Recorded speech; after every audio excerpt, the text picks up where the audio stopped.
A Caminho da Luz, Emmanuel, capítulo 17, a Idade Medieval.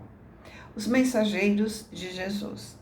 Em todo o século VI, de acordo com as deliberações efetuadas no plano invisível, aparecem grandes vultos de sabedoria e bondade, contrastando a vaidade orgulhosa dos bispos católicos que, em vez de herdarem os tesouros da humildade e amor do crucificado, reclamaram para si a vida suntuosa, as honrarias e prerrogativas dos imperadores. Ou seja, ainda durante um século, os prepostos de Jesus mandavam missionários para tentar fazer voltar os ensinamentos do Cristo, mas o orgulho, a vaidade não permitiu que isso acontecesse. Os chefes eclesiásticos, elevados à mais alta preponderância política, não se lembravam da pobreza e da simplicidade apostólicas, simplicidade dos apóstolos, nem das palavras do Messias, que afirmou que o seu reino ainda não ser desse mundo. Mas, nesse pantanal de ambições, também floresciam os lírios da misericórdia de Jesus, em sublimadas realizações de sacrifício e bondade. Espíritos heróicos e missionários, cuja maioria não se incorporou aos nomes da galeria histórica terrestre, exerceram a função de novos sacerdotes da ideia sagrada do cristianismo, conservando o fogo divino para as suas futuras gerações do planeta.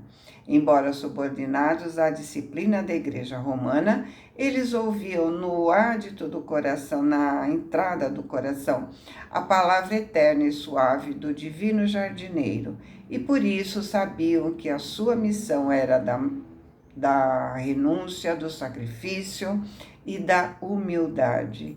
Então, eles não entraram para a história, mas muitos espíritos se sacrificaram nesse meio para praticar o bem, por tentar mostrar as lições do mestre. Eles não entraram na história, nem ficariam conhecidos por nós se não fosse a psicografia do Chico, né? No livro Renúncia, por exemplo, e outros livros que ele psicografou, que ele vai citando essas ocorrências, né? Roma podia negociar os títulos eclesiásticos com a política do mundo e estabelecer a simonia nos templos sagrados. Simonia é a compra ou venda ilícita de coisas espirituais, como indulgências, sacramentos, enfim. Então, vamos lá. Roma podia negociar os títulos eclesiásticos com a política do mundo e estabelecer a simonia dos templos sagrados, esquecendo os mais severos compromissos. Porém, eles, nas suas túnicas rotas, atravessariam o mundo alentando a palavra das promessas evangélicas, edificariam pousos de silêncio e de misericórdia, onde guardassem as tradições escritas da cultura sagrada para os dias do futuro. Desses exércitos de abnegados que se organizaram com Jesus e por Jesus no seio da igreja, somos levados a destacar os missionários beneditinos. A Ordem de São Bento, né, ou a Ordem dos Beneditinos, é a mais antiga ordem religiosa católica, monástica, isolada, baseada na observância dos preceitos destinados a regular a convivência social. Bento é considerado o criador do chamado movimento monástico. A Regula Benedicti foi criada em 529 por São Bento de Núrcia, para o mosteiro de Monte de Cassino, na Itália. Prescreve pobreza, castidade, obediência, oração e trabalho, bem como a obrigação de receber peregrinos e viajantes em seus mosteiros. ajudar os pobres e promover a educação. E por último, junto ao seu mosteiro, sempre a gente encontra uma escola, razão pela qual a ordem se tornou um dos centros culturais da Idade Média, com a sua biblioteca a recolher vestígios de obras e ensinamentos antigos. Segundo o exemplo e a inspiração de Bento, os fundadores de vários grupos religiosos construíram as normas e regras dos seus mosteiros sobre as deixadas por Bento, cujo princípio básico era ora et labora, o que significa oração e trabalho. Então, voltando, desses exércitos de abnegados que se organizaram com Jesus e por Jesus no seio da igreja, somos levados a destacar os missionários beneditinos, cujo esforço amoroso e paciente conduziu grande número de coletividades dos povos considerados bárbaros, principalmente os germanos, para o seio generoso das ideias do cristianismo. O Império Bizantino, Império Romano no Oriente, com a capital Constantinopla. Então vamos lá. Depois da morte do imperador Teodósio, Teodósio foi o rei que criou o catolicismo, ou seja, o universalismo, né? Nós já falamos sobre ele. Eis que o mundo conhecido se reparte em dois impérios, o do Ocidente e o do Oriente, divididos entre os seus dois filhos, Honório e Arcádio,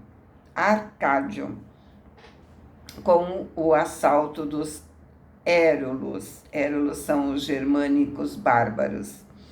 Em 476, desaparece o Império Ocidental e com ele para sempre os resquícios da integridade do Império Romano, com a instalação do reino ostrogodo, os que lutavam contra os visigodos, na Itália, tendo Ravenna por capital, em 493.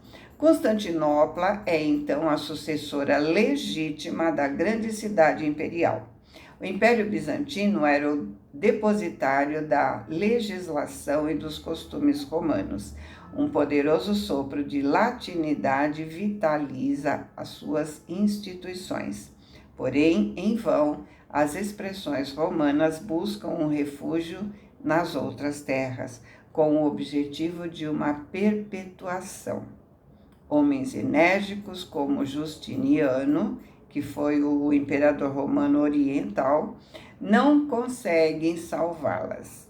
Forças ocultas e poderosas estavam incumbidas de sua visceral renovação e, apesar da sua resistência milenar, o Império Bizantino, herdeiro dos Césares, ia cair exânime, ia cair morto em 1453, ao assalto de Maomé II. O islamismo. A palavra islã significa a submissão, obediência a Deus. Ok? Então vamos lá. Antes da fundação do papado, em 607, as forças espirituais se viram forçadas a um grande esforço no combate contra as sombras que ameaçavam todas as consciências. Muitos emissários do alto tomam corpo entre as falanges católicas no intuito de regenerar os costumes da igreja. Porém, em vão, tentam operar o retorno de Roma aos braços do Cristo, conseguindo apenas desenvolver o máximo de seus esforços com vistas ao futuro, no penoso trabalho de arquivar experiências para as gerações vindouras. Ou seja, só conseguiu escrever alguns livros que vão ficando para o futuro, né? Para as gerações futuras. Numerosos espíritos se reencarnam com as mais altas delegações do plano invisível. Entre esses missionários veio aquele que se chamou Maomé, ao nascer em Meca em 569. Filho da tribo dos Coraixitas, a sua missão era reunir todas as tribos árabes sob a luz dos ensinos cristãos, de modo a organizar-se na Ásia um movimento forte de restauração do Evangelho do Cristo, em oposição aos abusos romanos nos ambientes da Europa. Então, sua missão era de levar os ensinamentos do Cristo e reunir os povos árabes, fazendo uma única nação, como foi o objetivo de Roma, formar uma única nação. Ele só conseguiu unificar os povos, mas infelizmente não foi por amor, foi através da guerra. Mas Maomé, pobre e humilde no começo da sua vida, que deveria ser de sacrifício e exemplificação, torna-se rico após um casamento com Khadija e não resiste ao assédio dos espíritos da sombra, traindo nobres obrigações espirituais com as suas fraquezas. Ou seja, nasceu pobre, deveria continuar assim, mas ao se casar com uma pessoa rica, acabou sendo assediado pelos espíritos das sombras. Dotado de grandes faculdades mediúnicas inerentes, necessárias ao desempenho dos seus compromissos, muitas vezes foi aconselhado por seus mentores do alto nos grandes momentos da sua existência, mas não conseguiu triunfar das inferioridades humanas. Então, Maomé vai recebendo os versos que ele diz receber do anjo Gabriel, porque ele, com a sua grande missão, tinha que ser dotado de grandes faculdades mediúnicas. Portanto, ele recebia ensinamentos dos espíritos que o estavam amparando. E juntando esses versos, ele forma o Alcorão. Ele se coloca como último profeta. Ele fala de Jesus, fala de Maria, do judaísmo, de Moisés. Então, Maomé é um espírito superior. Ele vem trazer os ensinamentos, mas como espírito ainda imperfeito, acaba perdendo a luta para os irmãozinhos menos felizes. É por essa razão que o missionário do Islã deixa entrever nos seus ensinos flagrantes contradições. Então, no começo, ele exalta Jesus, exalta Maria, diz que os ensinamentos judaicos e do Cristo devem ser respeitados. E depois, com a guerra, para conseguir conquistar os povos através da força, ele vai contra os judeus, ou seja, ele vai contra o que ele defendia. Por isso que ele fala, que tinha flagrantes contradições.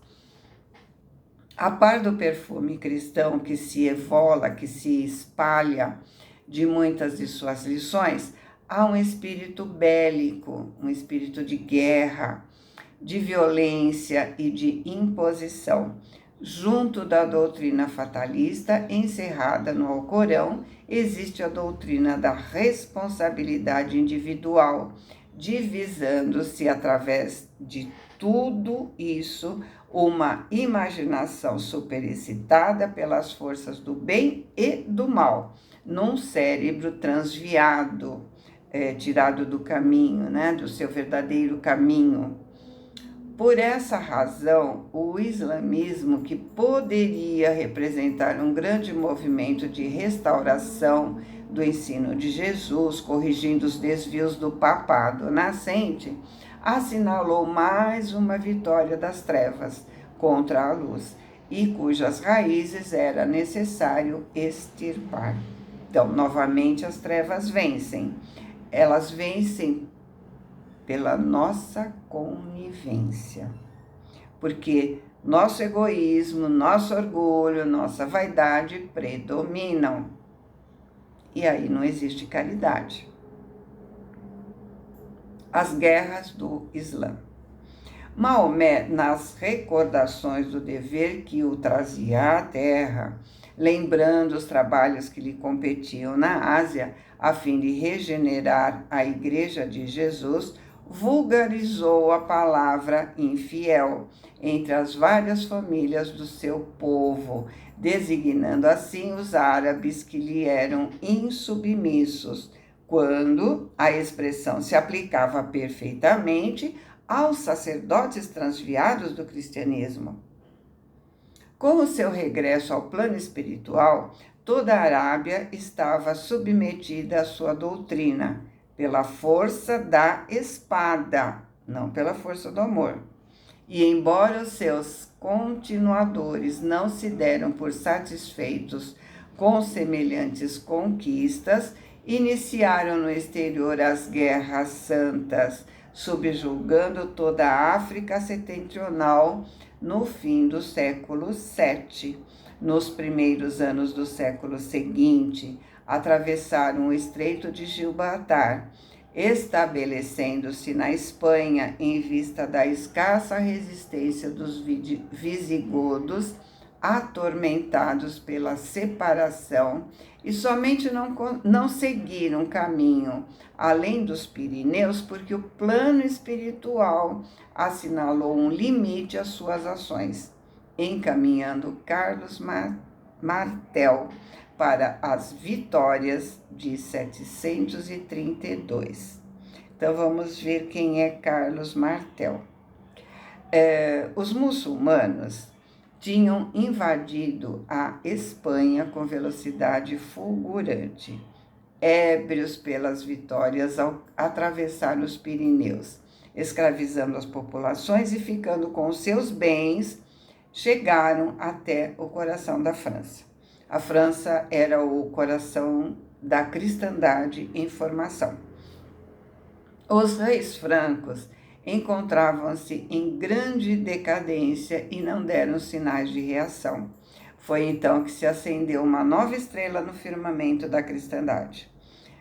Seu nome foi Carlos Martel, 688 a 741, filho do nobre Pepino de Heristal, nascido na Valônia, que hoje é a Bélgica.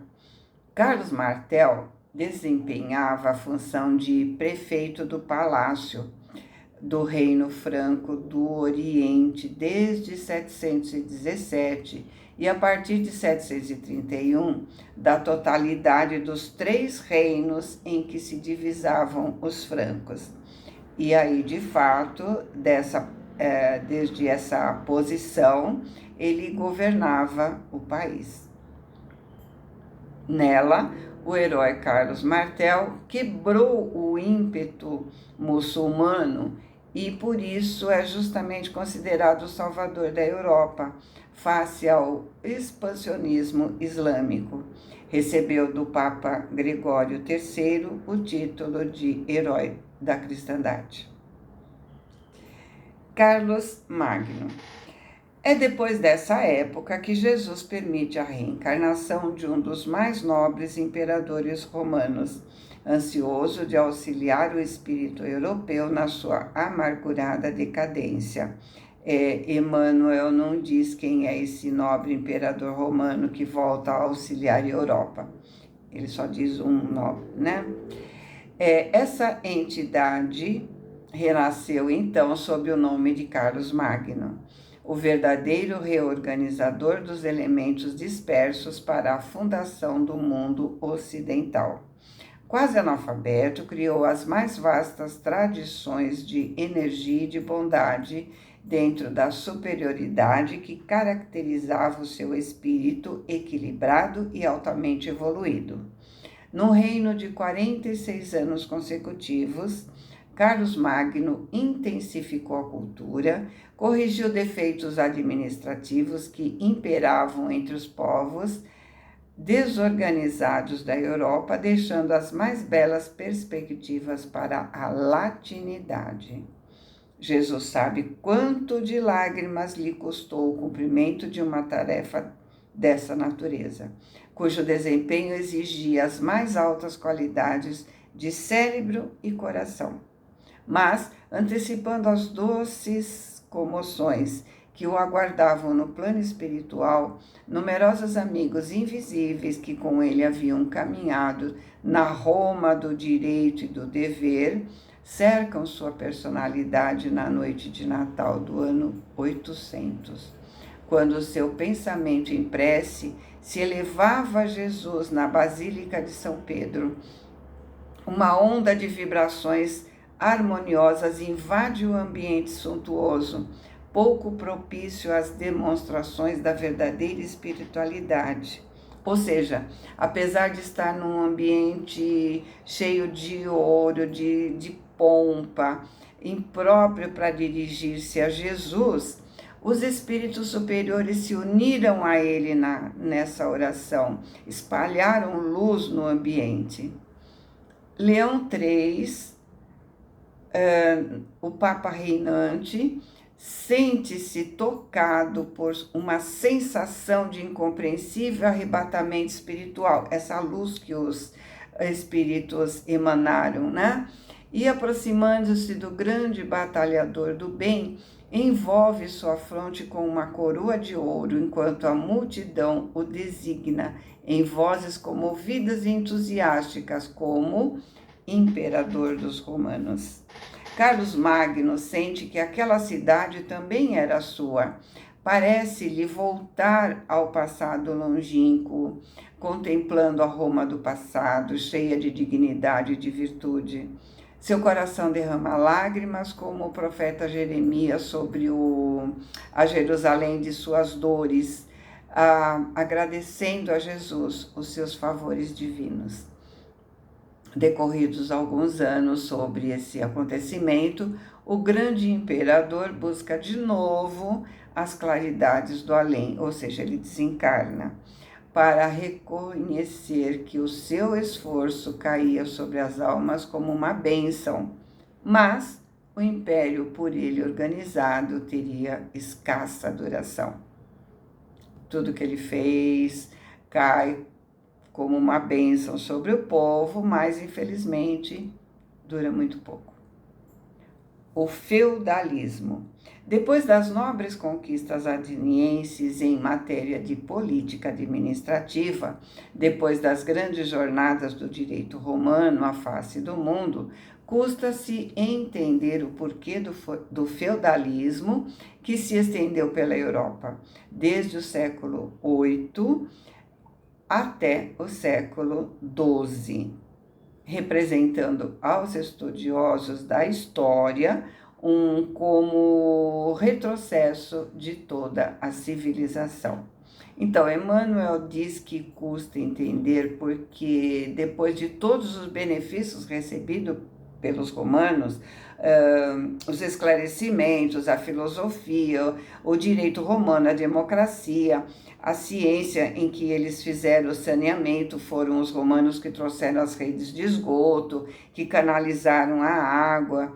Então, esses 500 anos de feudalismo seria um retrocesso. Toda a unidade política desaparece nesses tempos de luzidas lembranças para a humanidade. A propriedade individual jamais alcançou tamanha importância e nunca a servidão moral ganhou tão forte impulso. Cada feudo tinha a sua moeda, o seu senhor, né? O seu dono lá, o seu imperadorzinho lá do feudo, né? Então, aqueles que foram em busca de proteção acabaram virando escravos. Com semelhante regime, as lutas fratricidas tiveram campo largo no território europeu, disputando-se uma hegemonia que jamais chegava à equação dos movimentos bélicos. Somente as poucas qualidades cristãs da Europa católica conseguiram atenuar o caráter nefasto dessa situação, instituindo-se a chamada trégua de Deus, obrigando os guerreiros ao repouso em determinados dias da semana. Então, dias santos, domingo era o dia para o descanso, lembrando que eles estavam sendo escravos, né? Eles não tinham descanso, então foi determinado o domingo para que eles pudessem descansar. Então ele fala, né? Instituindo-se as chamadas tréguas de Deus, obrigando os guerreiros ao repouso em determinados dias da semana, com o objetivo de comemorar as passagens da vida de Jesus Cristo e defendendo-se a paz com a periódica cessação das hostilidades. Razões do feudalismo. Esse regime é facilmente explicável. A missão do Carlos Magno foi organizada pelo plano invisível como uma das mais vastas tentativas de reorganização do Império do Ocidente. Mas, observando-se a inutilidade da tentativa em virtude do endurecimento da maioria dos corações, as autoridades espirituais, sob a proteção de Cristo, renovaram os processos educativos do mundo europeu. Então, no início da civilização atual, chamando todos os homens para a vida do campo, a fim de se aprenderem melhor no trato da terra e no contato da natureza. Ou seja, o que parece um retrocesso, na verdade, foi que aqueles que tinham os corações endurecidos voltaram a ter contato com a terra, voltaram para viver tudo de novo, para ver se aprendiam com a dor da escravidão, do sofrimento, do abuso do poder. Só o feudalismo podia realizar essa obra e as suas normas, embora grosseiras, foi um retrocesso, né? Foram aproveitadas na escola penosa das aquisições espirituais, onde a reflexão e a sensibilidade iam surgir para a construção do edifício milenar da civilização do Ocidente. Da nossa civilização, né? Que novamente voltou ao sofrimento, voltou para a natureza, para a dureza, para o poder rudimentar, e ainda estamos aqui para tentar aprender. Jesus não desiste de nós, nos dá tantas oportunidades quanto precisamos. E assim, Emmanuel terminou o capítulo. Fiquem com Deus, boa semana, amo vocês.